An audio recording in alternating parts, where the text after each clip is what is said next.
Hey everyone, once again very welcome back to my channel. आज हम करने वाले हैं क्लास 8 साइंस का चैप्टर 8 फोर्स एंड प्रेशर। तो इस वीडियो में जो हमारा इंट्रोडक्टिव पार्ट है पूरा चैप्टर का, इसके अलावा जो कुछ टॉपिक्स हैं हम वो कवर करने वाले हैं। और ये वीडियो जो ये हम हमारे चैप्टर का फर्स्ट पार्ट होने वाला है। इसके बाद जो चैप्टर बचेगा वो हम सेकंड जो है पार्ट में करेंगे। तो चलिए हम स्टार्ट करते हैं। तो जैसे कि आपने क्लास 7th में पढ़ा था कि ऑब्जेक्ट्स जो है कैसे मूव करती है, ठीक है। जैसे इससे पहले जो आपने क्लास 7th में चैप्टर पढ़ा होगा साइंस में, फिजिक्स का चैप्टर मोशन एंड टाइम, ठीक है। तो उसमें आपने देखा ऑब्जेक्ट्स कैसे मूव करती है। आपने डिफरेंट टाइप्स ऑफ मोशन देखे कि सर्कुलेटिव मोशन होता है, बहुत सारी चीज़ें, ठीक है। और आपने बहुत सारी और भी चीज़ें सीखी, जैसे जो फ्रीक्वेंसी क्या होती है, ठीक है। और टाइम पीरियड क्या होता है, आपने एक फॉर्मूला देखा था स्पीड निकालने का। तो ये चैप्टर भी कहीं ना कहीं उसी से रिलेटेड है। तो आपको जो है, जो आपका पुराने सेशन के जो चैप्टर्स है उसको भी आपको याद रखना है, या पुराने क्लासेस के चैप्टर्स है उसको भी याद रखना है और रिलेट करते हुए चलना है। तो जैसे यहीं पे बताया गया है कि मतलब आपको वो चीज़ें याद है कि आप कैसे मेज़र करते हो कि कोई एक चीज़ दूसरी चीज़ से फ़ास्ट जा रही है। जैसे वहाँ पे फर्स्ट एक्टिविटी जो थी क्लास 7th की, उसमें था कि कार जा रही है, एक कार उस कार से ज़्यादा जो है फ़ास्ट चल रही है, कैसे? हम उसका क्या निकालते थे? स्पीड, ठीक है? और इसके अलावा हमने ये भी देखा था कि जो डिस्टेंस वो कवर कर रहे हैं किसी एक एक टाइम पर, तो वो क्या दिखाता है, वो जैसे हमने देखा था क्या होता है, वो स्पीड होता है। इसके अलावा आप ये भी जानते हो कि जैसे रोलिंग बॉल होती है ग्राउंड पे, अगर हम उसे फेंकें, बॉल को फेंकें, तो थोड़ी देर बाद अपने आप रुक जाएगी, ठीक है। अगर मैं एक बुक को यहाँ से जो है उस पे फोर्स अप्लाई करूँ, और मतलब बुक थोड़ी दूर ऐसी जाएगी और फिर रुक जाएगी। या कोई भी चीज़ हो, वो थोड़ी दूर जाके रुक जाएगी। अगर मैंने बॉल ही थ्रो किया तो ऐसे थोड़ी ना वो बस जो है चलती जाएगी या बाउंस होती ही रहेगी। एक स्पेसिफिक टाइम पे वो रुक जाएगी। बट इसके पीछे का रीज़न क्या है? ठीक है? इसके पीछे का रीज़न क्या है? तो ये सारी चीज़ें, इसके अलावा हम ये भी देखेंगे कि कोई चीज़ जो है स्लो क्यों हो जाती है या फास्ट क्यों हो जाती है? उसका डायरेक्शन चेंज कैसे हो जाता है? ये सारी चीज़ें देखने वाले हैं हम इस चैप्टर में, ठीक है? इसके अलावा आपको तो पता ही है डायरेक्शन क्यों मतलब मोशन क्यों चेंज होता है। मोशन इन द सेंस, जैसे उसकी स्पीड पहले कुछ थी, अब स्पीड कुछ और हो गई। या आप ये कह सकते हैं कि उसका डायरेक्शन चेंज हो रहा है, या कोई भी ऐसी चीज़ क्यों चेंज हो रहा है। तो आपको पता है कि हम उसे फोर्स अप्लाई करते हैं, ठीक है। कोई बॉल अगर जा रही है, ठीक है, और अगर हमने बीच में अपना पैर लगा दिया तो वो रुक जाएगी। ऑफ कोर्स वो रुक जाएगी, ठीक है। हम क्या कर रहे हैं? फोर्स अप्लाई कर रहे हैं, मतलब फोर्स इन द सेंस आप क्या कर रहे हो, उस पे बल का आप कह सकते हो प्रयोग कर रहे हो, या मतलब फोर्स अप्लाई कर रहे हो, और इससे वो बॉल रुक जाएगी, या जो उसकी डायरेक्शन है वो चेंज हो जाएगी। जैसे आपने देखा होगा कि जो बैट्समैन होते हैं, अगर हम उनको मतलब क्रिकेट तो खेला ही होगा आपने, या क्रिकेट खेलते हुए देखा ही होगा, ठीक है। तो जो बॉलर होता है वो बॉल जैसे ही मतलब बॉल फेंकता है, तो जो बैट्समैन है अपने बैट से जो है बॉल की तरफ क्या करता है, मतलब बॉल को जो है ऑपोजिट डायरेक्शन में बैट्समैन क्या करता है, उसको हिट करता है, ठीक है। तो जो ये कर रहा है वो, तो बॉल जब जा रही है बैट्समैन की तरफ, बट जैसे ही उसने अपने बैट से उसे हिट किया तो उसका डायरेक्शन चेंज हो गया, ऑपोजिट डायरेक्शन में जा रही है अब वो बॉल। तो फिर क्या है, ये डायरेक्शन चेंज हो रहा है, ठीक है। बैट्समैन को इसकी वजह से फोर्स अप्लाई भी करना पड़ रहा है या नहीं करना पड़ रहा है ना, ठीक है। और इसके अलावा जैसे हम देखें कि अगर कोई बॉल है उसको और हमें मतलब वो मूव कर रही है, और अगर हमें उसे और फास्टली मूव कराना है, तो हम क्या करते हैं, फिर से कोई प्रेशर जो है जिस डायरेक्शन में वो जा रही है उसी डायरेक्शन में हम फिर से क्या करते हैं, हम मतलब हम फ़ोर्स अप्लाई करते हैं, ठीक है? जैसे वो अगर सामने जा रही है नॉर्थ के डायरेक्शन में, और आप नॉर्थ के डायरेक्शन में फ़ोर्स अप्लाई कर रहे हो, देन उसकी स्पीड बढ़ेगी। अगर आप साउथ से कोई फ़ोर्स अप्लाई करो कि अब उधर से आपने हाथ रख लिया, तो बॉल रुक जाएगी, या उसकी स्पीड मतलब वो डायरेक्शन चेंज हो जाएगी, या उसके स्पीड में क्या आ जाएगा, परिवर्तन आ जाएगा, या चेंज हो जाएगी वो, ठीक है? अब आगे क्या है, आगे यही सारी चीज़ें बताई गई है जो मैंने आपको बताई, और यहाँ पे डिफरेंट एग्जांपल्स लिए गए हैं, बट सबके कहने का मकसद यही है कि जो कोई भी चीज़ है ना, उसका डायरेक्शन कैसे चेंज होता है, या कोई भी मतलब मोशन चेंज हो रहा है, उसकी स्पीड चेंज हो रही है, किस वजह से हो रही है। इसके अलावा अगर मैं कहूँ कि जैसे हम कहें कि जब हम बॉल पे फ़ोर्स अप्लाई करते हैं, ठीक है? बॉल पे जब हम फ़ोर्स अप्लाई करते हैं, या अगर हमने बॉल पे फ़ोर्स, जैसे फुटबॉल है, उसपे हमने फ़ोर्स अप्लाई किया अपने पैरों से, तो हम कहते हैं हमने उसे किक किया, ठीक है? Kicked it. और ऐसे ही हम कहते हैं जैसे अगर एक बॉलर है, बॉलर जब अपने बॉल मार रहा है, ठीक है, थ्रो कर रहा है, तो हम कह रहे हैं थ्रो यूज, हम यहाँ पे वर्ड थ्रो यूज कर रहे हैं। तो ये सारे जो डिफरेंट वर्ड्स हैं, क्या इसकी जगह हम कोई कॉमन वर्ड यूज कर सकते हैं? तो जी हाँ, हम कर सकते हैं। कौन से वो कॉमन वर्ड? वो है पुश और पुल। तो देखो, जो ये एक्शंस है जैसे picking, opening, shutting, kicking, hitting, lifting, flicking, pushing, pulling, ये सारे वर्ड्स कुछ सर्टेन टास्क को डिस्क्राइब करते हैं। मतलब इनके कहने का कुछ ना कुछ मतलब है। ओपनिंग मतलब आप कुछ खोल रहे हो, पिक मतलब आप कुछ पिकिंग कर रहे हो, मतलब कुछ उठा रहे हो, ठीक है। ऐसे ही शर्टिंग हो गया, किकिंग, ठीक है, हिटिंग, लिफ्टिंग, सबके अपने अपने क्या है, मतलब है, सब वर्ब है ना। तो अगर मैं कहूँ इनको मुझे किस वर्ड से मैं चेंज कर सकती हूँ, तो वो वर्ड है पुश और पुल। जैसे आप पिक कर रहे हो, मतलब आप उठा रहे हो, ठीक है, अपनी तरफ से ला रहे हो। तो जो चीज़ आप अपनी तरफ लाते हो ना, उसको आप कहते हो पुल, और जिसको अपने से दूर करते हो उसे कहते हैं पुश, ठीक है। जैसे आप किसी चीज़ को ओपन कर रहे हो, तो तो आप उसे मतलब अगर उसका हैंडल उस तरफ से है तो आप उसे पुश करोगे, अगर इस तरफ से है तो आप उसे पुल करोगे। आप देखते हो ना मतलब जो दरवाजे कभी उधर भी खुलते हैं, कभी इधर भी खुलते हैं, तो उस टाइप से सिचुएशन होती है। ऐसे ही जैसे और भी चीज़ें हैं, उसमें भी ऐसी ही हो गई, जैसे अगर आपने किक किया किसी चीज़ को तो आप अपने से दूर कर रहे हो, उसे पुश कर रहे हो, ठीक है। ऐसे ही शटिंग और हिट कर रहे हो, ठीक है। इन सब चीज़ों में आप जो है एक वर्ड यहाँ पे यूज़ कर सकते हो, चाहे तो पुश या पुल, ठीक है। अब आगे यही एक्टिविटी मतलब दे रखी है कि आप जैसे एक बुक है उस टेबल पे रखी हुई है, तो उसको अगर आपको मूव करवाना है तो आप क्या करोगे? आप पुशिंग करोगे, ठीक है। आप पुश मतलब उसे पुश कर सकते हो, धक्का दे सकते हो। पुल कर सकते हो, मतलब अपनी तरफ भी तो ला सकते हो उसे, मतलब पुलिंग मतलब अपने पास ला रहे हो उसे, पुश मतलब उसे दूर कर रहे हो, बट दोनों में फोर्स अप्लाई कर रहे हो, ठीक है। तो इसके लिए जो एक अदर वर्ड है वो कौन सा है? Lifting, okay. आगे है ओपनिंग और शटिंग अ डोर, मतलब आप एक डोर को शट कर रहे हो या ओपन कर रहे हो, तो यहाँ पे भी आप पुश भी कर सकते हो, पुल भी कर सकते हो। मैंने आपको बताया दरवाजे उधर भी खुलते हैं, इधर भी खुलते हैं, ठीक है। मतलब सब में अलग-अलग टाइप का अलग-अलग टाइप की सिचुएशन होती है उसके अकॉर्डिंग। तो यहाँ पे भी वही है, ठीक है, आप पुश भी कर सकते हो, उसे पुल भी कर सकते हो। और ऐसे ही है कि आप एक बकेट को क्या कर रहे हो, मतलब वेल से आप पानी निकाल रहे हो with the help of a bucket. तो आप क्या करोगे उसको बाहर की तरफ, मतलब अपने पास ला रहे हो, आप उसे क्या कर रहे हो, पुल कर रहे हो, ना कि उसे पुश कर रहे हो, ठीक है। अब आगे है, अगर एक फुटबॉल प्लेयर है और वो किक मार रहा है, ठीक है। तो इसमें वो क्या कर रहा है, वो अपने से दूर कर रहा है, तो उसे क्या बोलेंगे हम? Pushing, okay. नाउ अब क्या है, एक बैट्समैन है जो कि बॉल को क्या कर रहा है, हिट कर रहा है with the help of him और हिज और हर बैट। तो वो क्या कर रहा है, वो पुल कर रहा है, या no no sorry, I am sorry, pull नहीं, वो पुश कर रहा है, ठीक है। और मूविंग अ लोडेड कार्ट, तो एक लोडेड कार्ट को आपको अगर मूव कराना है तो आप क्या करोगे, उसे पुश ही करोगे, है ना।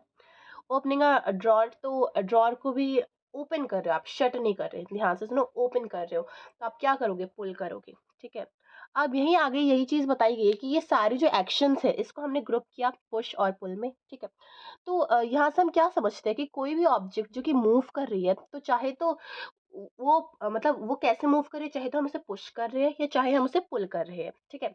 और साइंस में पुश और पुल को हम क्या कहते हैं? फोर्स कहते हैं, ठीक है। तब से कहते हैं ना, फोर्स अप्लाई करो, फोर्स अप्लाई कर रहे हो, मतलब आप चाहे तो उसे पुश कर रहे हो या चाहे आप उसे पुल कर रहे हो, ठीक है। I hope it's clear. अब आगे क्या है कि thus we can say that the motion impacted to objects was due to the action of a force. When does a force come into play? Let us find out. तो यहाँ पे यही चीज कही गई है कि जैसे फोर्स है, मैंने तो आपको बताया कि पुश और पुल को साइंस में क्या कहा जाता है? फोर्स, ठीक है। तो कोई भी मतलब कोई भी मोशन है, अगर अ, हम ये कह सकते हैं कि कोई भी मोशन जो है, जो मोशन मतलब इन द सेंस क्या है कि उसकी डायरेक्शन चेंज हो रही है, ठीक है। कोई बॉल इधर है और वो इधर आ गई, मतलब एक जगह से दूसरी जगह आ गई, तो उसका मोशन क्या हो रहा है? चेंज हो रहा है। तो ऑब्जेक्ट की जो मोशन है वो किस पे इम्पैक्ट करते हैं कि फोर्स कितना अप्लाई हो रहा है, ठीक है। अब आगे कहा गया कि एक फोर्स जो है प्ले में कब कन्वर्ट होता है, मतलब आप जो है प्ले तो आप जानती है ना, प्ले मतलब खेलना, एक फोर्स है, मतलब आप फोर्स अप्लाई कर रहे हो तो वो प्ले में कब कन्वर्ट होगा। तो अब मैं आपको पहले ही बता दूँ, किसी भी फोर्स को प्ले में कन्वर्ट होने के लिए जो है एटलीस्ट 2 ऑब्जेक्ट्स की ज़रूरत है। ठीक है, जब 2 ऑब्जेक्ट मिलकर जो है फोर्स लगाएंगी तभी वो फोर्स क्या होगा, प्ले में कन्वर्ट होगा। आगे जो नेक्स्ट है हमारा टॉपिक वो है forces are due to an interaction. मतलब जो फोर्सेस है वो इंट्रैक्शन की वजह से क्या होती है। मतलब अगर कोई दो चीज़ों का आप मतलब इंट्रैक्शन होगा, मतलब वो दोनों एक दूसरे के कांटेक्ट में आएंगी, तभी फोर्स लगाया जा सकता है। अब देखो क्या है, अगर मैं आपको कहूँ कि जो आपके सामने जो आपने जिस फ़ोन से आप देख रहे हो, फॉर एग्जांपल आप लैपटॉप से देख रहे हो, तो आप उसे मूव करो, ठीक है। मैं उसको कहूँ कि आप मूव करो बट बिना छुए मूव करो, तो आप कर पाओगे? नहीं ना, जादूगर तो नहीं हो, ठीक है। तो फोर्सेस किस वजह से होती है? इंटरेक्शन की वजह से, मतलब दोनों चीज़ जब कांटेक्ट में आती है तब होती है फोर्सेस। तो अब यहीं पे ये चीज़ें बताई गई है कि जो ये एक मैन है, ये खड़ा है, ये गाड़ी है उसके पीछे, ये खड़ा है सिंपली, तो क्या इसके खड़े रहने से जो ये गाड़ी है वो चलने लग जाएगी? नहीं ना। अगर ये उसको पुश करेगा तभी ये गाड़ी चलेगी ना, वरना तो नहीं चलेगी, ठीक है। ऐसे यहाँ पे ये जो 2 लड़कियाँ हैं, तो यहाँ यहाँ पे दोनों एक दूसरे को क्या कर रही है, पुश कर रही है। दोनों एक दूसरे को पुश कर रही है, समझ आ रहा है कौन किसको कर रही है? दोनों ही कर रही है एक दूसरे को, ठीक है। बट देखो ये भी उधर से कर रही है, ये भी उधर से कर रही है, तो दोनों कर रहे हैं ना आपस में, तो दोनों के ये दोनों फोर्स लगा रहे हैं, ये वाली लड़की भी लगा रही है, ये वाली भी, तो दोनों जो फोर्स लगा रहे हैं ना वो सब्ट्रैक्ट हो रहा है। क्यों? क्योंकि ऑपोजिट डायरेक्शन में लग रहे हैं फोर्सेस, ठीक है। इसके अलावा देखो, यहाँ पे अगर आप देखो कि यहाँ पे समझ आ रहा है कौन किसको पुल कर रहा है? नहीं ना, क्योंकि ये भी कर रही है, ये भी कर रही है, बट हो क्या रहा है? यहाँ पे हो ये रहा है कि दोनों ऑपोजिट डायरेक्शन में कर रहे हैं, इस वजह से जो है फोर्स सब्ट्रैक्ट हो रहा है, ठीक है। अब आगे है, यहाँ पे भी देखो सेम एग्जाम्पल, जैसे मतलब यहाँ पे था, वही एग्जाम्पल यहाँ पे भी है। अब आगे है कि ये दोनों देखो, यहाँ सभी में यहाँ पे 2 ऑब्जेक्ट की ज़रूरत पड़ी। ये इंसान और ये कार, 2 ऑब्जेक्ट है, तभी तो ये फ़ोर्स प्ले में क मतलब ऐसे जो है कन्वर्ट हुआ। अगर हवा है, हवा में आप हाथ मारो तो क्या कोई फ़ोर्स जो है, कोई फ़ोर्स मतलब फ़ोर्स तो आप लगा रहे हो, हाथ से फ़ोर्स लगा रहे हो, बट कुछ हुआ? कुछ मोशन हुआ? कुछ एक्शन हुआ? नो। क्या वो प्ले में कन्वर्ट हुआ? नहीं। बट अगर एक बुक है, बुक में आप फ़ोर्स लगा के उसे पुश कर रहे हो, तो क्या वो प्ले में कन्वर्ट हुआ? हाँ, हुआ। क्यों? क्योंकि बुक मूव हुई, ठीक है। वैसे यहाँ पे देख लो, ये सब एग्जाम्पल्स में एटलीस्ट हमें 2 जो है ऑब्जेक्ट की ज़रूरत पड़ी। वो 2 ऑब्जेक्ट्स लिविंग भी हो सकते हैं, नॉन लिविंग भी, ठीक है। जैसे यहाँ पे एक लिविंग है, एक नॉन लिविंग है, एक लिविंग है, एक नॉन लिविंग है, तो मतलब यहाँ पे दोनों लिविंग है, तो एटलीस्ट हमें एक लिविंग की तो ज़रूरत वैसे है। और मतलब बहुत सारे ऐसे भी एग्जाम्पल्स होते हैं जहाँ पे दोनों नॉन लिविंग होते फिर भी हो जाते हैं, तो वहाँ पे अलग टाइप की टेक्नोलॉजी यूज़ की जाती है। तो इतने डीप में हमें नहीं जाना, फिलहाल आपको ये समझना है कि किसी भी फोर्स को प्ले में कन्वर्ट होने के लिए एटलीस्ट 2 ऑब्जेक्ट्स के इंटरेक्शन की ज़रूरत है। ओके, अब 8.3 हमारा नेक्स्ट टॉपिक है एक्सप्लोरिंग फोर्सेस। अब देखो, हमें और फोर्सेस के बारे में यहाँ पे बताया गया कि let us try to learn more about forces. मतलब और फोर्सेस के बारे में नहीं, मतलब फोर्सेस के बारे में और चीज़ें बताई गई है, और फोर्सेस के बारे में तो इसके बाद आई थिंक जो टॉपिक है ये वाला कि टाइप्स ऑफ फोर्सेस कितने होते हैं। एक मिनट, जहाँ पे बहुत सारे फोर्सेस के बारे में, हाँ जी, जैसे contact force, non contact force, तो यहाँ पे है। यहाँ पे अभी इस टॉपिक में ये बताया जाएगा हमें कि फोर्सेस जो है ना, ठीक है, तो उनके बारे में हमें और बताया जाएगा और इन्फॉर्मेशन दी जाएगी। तो चलिए स्टार्ट करते हैं ये वाला टॉपिक भी हमारा। तो यहाँ पे देखो, जैसे एक्टिविटी 8.2 है, इसमें क्या बताया गया कि कोई जैसे हैवी ऑब्जेक्ट है, लाइक अ टेबल और अ बॉक्स, हम अगर हमें उसे मूव करना है तो हम उस पे मतलब पुश करेंगे उसे, हार्डली पुश करेंगे, मतलब बहुत ज़्यादा फोर्स लगाएंगे। और हम उसे मतलब जो अगर हम उसको खुद से पुश करने की कोशिश करेंगे तो हमें बहुत मेहनत लगेगी, मतलब हमें काफ़ी ज़्यादा जो प्रेशर लगाना पड़ेगा या फोर्स लगाना पड़ेगा, ठीक है, उसको मूव कराने के लिए। अब हम एक और फ्रेंड से हेल्प ले रहे हैं, अब हम दोनों मिलकर जो है पुश कर रहे हैं इन द सेम डायरेक्शन, तो क्या वो ईजियर होगा या हार्डर होगा? ईजियर होगा, है ना। क्यों होगा? क्योंकि अब दोनों मिलके कर रहे हो ना, दोनों मिलके, तो दोनों मिलके करने से क्या हो गया, बट दोनों मिलके करने से ये हो गया कि दोनों फोर्स लगा रहे हो, दोनों फोर्स लगा रहे हो, तो दोनों की फोर्स जो है सेम डायरेक्शन में लग रही है, इस वजह से वो ऐड हो गई, मैंने पहले भी बताया था। और अगर वो ऑपोजिट डायरेक्शन में, तो क्या हो गई, सब्ट्रैक्ट, ठीक है? अब देखो यही बात यहाँ पे भी बताई गई है कि अब आप अपने फ्रेंड को ये कहो कि वो ऑपोज़िट डायरेक्शन में करे। तो अब क्या होगा? अब जो है आपको पहले से ज़्यादा मतलब वो काम करने में क्या लगेगा, आपको और प्रेशर लगाना पड़ेगा। अगर आपका प्रेशर मतलब आप जो आई मीन फ़ोर्स लगाना पड़ेगा, ठीक है? आप जो फ़ोर्स लगा रहे हो, अगर वो सामने वाला जो आपका फ्रेंड लगा रहा है उससे ज़्यादा है, तब तो आप बॉक्स को मूव कर पाओगे, बट फिर भी आपके लिए डिफ़िकल्ट होगा, ठीक है? डिफ़िकल्ट क्यों होगा? क्योंकि आपकी फ़ोर्स किसी और के फ़ोर्स से सब्ट्रैक्ट की जा रही है ना, ठीक है? तो यहीं पे ये चीज़ है। अब यहीं पे आगे बताया गया है कि आपने टग ऑफ वॉर वाला जो गेम है वो तो देखा ही होगा या खेला भी होगा, ठीक है? जिसमें जो 2 टीम्स होती है जो ऑपोज़िट डायरेक्शन में क्या करती है फ़ोर्स अप्लाई करती है, ठीक है? तो दोनों ही मतलब ग्रुप के मेंबर्स एक-दूसरे को क्या करने की कोशिश करते हैं, एक-दूसरे को पुल करने की कोशिश करते हैं। जो रोप है उसको अपनी तरफ पुल करने की कोशिश करते हैं। अगर दोनों सेम डायरेक्शन लगा रहे हैं तो जो रोप है वो किसी भी की तरफ जो है नहीं जाएगी, मूव नहीं करेगी। बट अगर किसी एक का ज़्यादा है और किसी एक का कम है, तो जैसे जिसके ज़्यादा है फॉर एग्ज़ाम्पल अगर अ, जो बॉयज़ है उनका ज़्यादा है तो बॉयज़ की तरफ हो जाएगा, अगर गर्ल्स का ज़्यादा है तो गर्ल्स की तरफ हो जाएगा, ठीक है? तो यहाँ पे जैसे आप देख सकते हो ये इमेज के थ्रू दिखाया गया है, ये सिचुएशन दिखाई गई है पूरी यहाँ पे। इसके अलावा आगे ये बताया गया है कि सेम डायरेक्शन में जो फ़ोर्स है वो ऐड हो जाती है और डिफरेंट में सब्ट्रैक्ट हो जाती है, वही सेम चीज़ जो मैंने आपको बताई। इसके बाद जो इम्पोर्टेंट चीज़ यहाँ पे ये है कि the strength of a force is usually expressed by its magnitude. What do you mean by the word magnitude? मतलब आप फोर्स जो लगा रहे हो, वो फोर्स में कितनी स्ट्रेंथ है, कितनी ताकत है, ठीक है? वो किससे एक्सप्रेस करते हो आप? जैसे कोई भी चीज़ है उसका एक्सप्रेस करते हो ना, ये गाड़ी कितनी स्पीड पे चल रही है, ठीक है? आप कह सकते हो कि फॉर एग्जाम्पल वो 50 किलोमीटर पर आवर के स्पीड से चल रही है, तो आप उससे उसे एक्सप्रेस कर रहे हो। वैसे ही जो फोर्स की स्ट्रेंथ है उसको किससे एक्सप्रेस किया जाता है? मैग्नीट्यूड से। उसका कितना मैग्नीट्यूड है?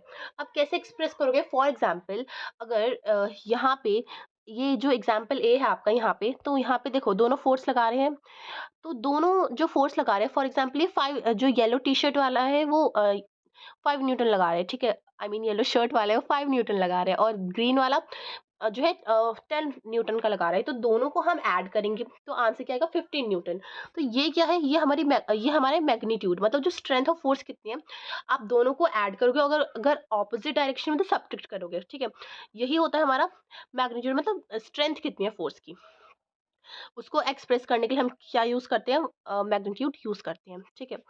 अब आई होप ये भी क्लियर है आपको। इसके बाद ये बताया गया कि फोर्स जो है ना, force we have also to specify the direction in which a force acts, ठीक है? मैंने आपको बताया सेम में होगी तो ऐड करेंगे और तब उसका मैग्नीट्यूड आएगा, और ऑपोजिट में होंगे तो हम उसे सब्ट्रैक्ट करेंगे। इसके अलावा ऑल्सो इफ द डायरेक्शन और magnitude of the applied force changes its effect also changes.